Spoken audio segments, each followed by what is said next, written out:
சீரியல்களின் full எபிசோடுகளை Sun டிவியில் ஒளிபரப்பான உடனே எக்ஸ்க்ளூசிவாக சன் நெக்ஸ்டில் மட்டும் ஃப்ரீயா பாருங்கள். ஏதோ ஒரு கோவத்துல தப்பு பண்ணிட்டாங்க. நான் இல்லைன்னு சொல்லல.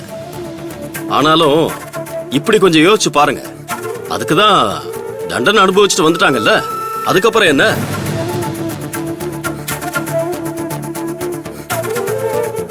இப்ப என்ன தப்பு பண்ணாங்க? எனக்கு பணம் கொடுத்து என் மானத்தை காப்பாத்தினத தப்புன்னு சொல்றீங்களா? வேதநாயகி, இவங்க பேசினதையெல்லாம் நீங்க தப்பா எடுத்துக்காதீங்க. இவங்களுக்காக நான் உங்ககிட்ட மன்னிப்பு கேட்டுக்கிறேன். பரவாயில்ல விடு சிதம்பரம். உன் குடும்பத்தாளுங்க என்னால பாதிக்கப்பட்டதால அப்படி பேசிட்டு இருக்காங்க. அவங்க பேசுறதும் ஒரு வகையில நியாயம் தானே. பாவம், என் மேல இருக்கிற கோபத்துல என்ன பண்றதுன்னு தெரியாம இப்படி பேசிட்டு இருக்காங்க.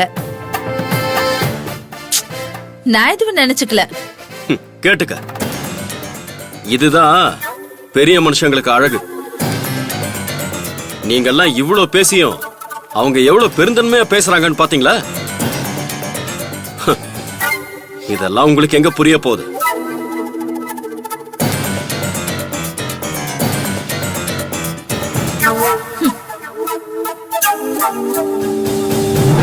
சரி, நீங்க வந்த விஷயத்தை பத்தி எதுவும் சொல்லவே இல்லையே.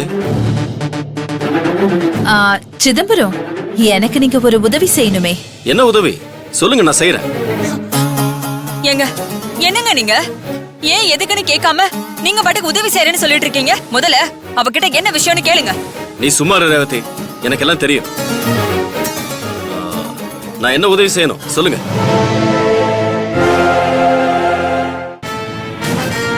அது நான் உங்களுக்கு ஒரு 25 லட்சம் ரூபாய் பணம் கொடுத்தேன்ல.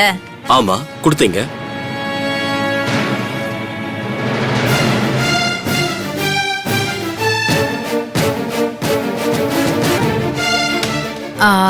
இப்போ எனக்கு அவசரமா அந்த பணம் தேவைப்படுது. எனக்கு அதை உடனே கொடுக்க முடியுமா?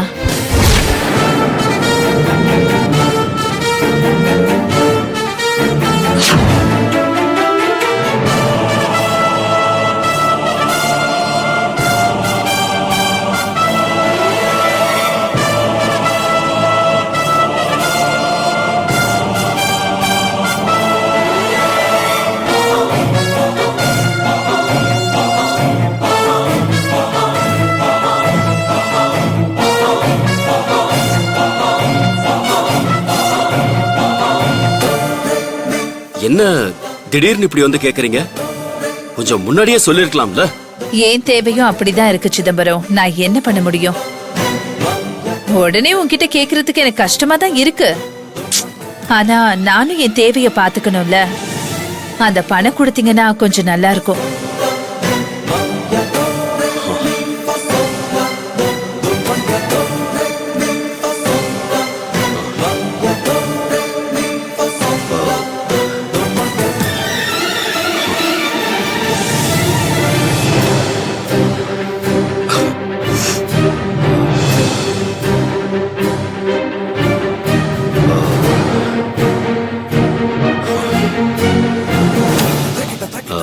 நான் இன்னும் கோயிலுக்கு பணம் கொடுக்கல.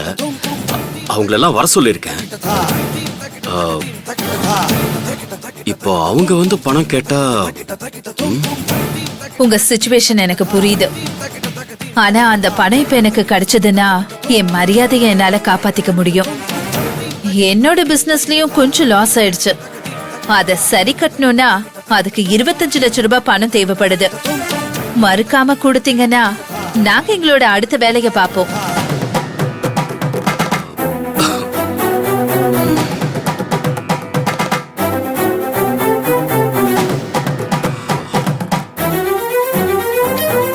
ஏன் வாங்கின பணத்தை கொடுக்கறதுக்கு இவ்வளவு யோசிக்கிற? ஏங்க, உங்க நிலைமையை புரிஞ்சுக்கிட்டு ஏன் தங்கச்சி உங்களுக்கு பணம் கொடுத்து உதவுனாங்க. இப்ப அதை திருப்பி கேட்டா இவ்வளவு யோசிக்கிறீங்க?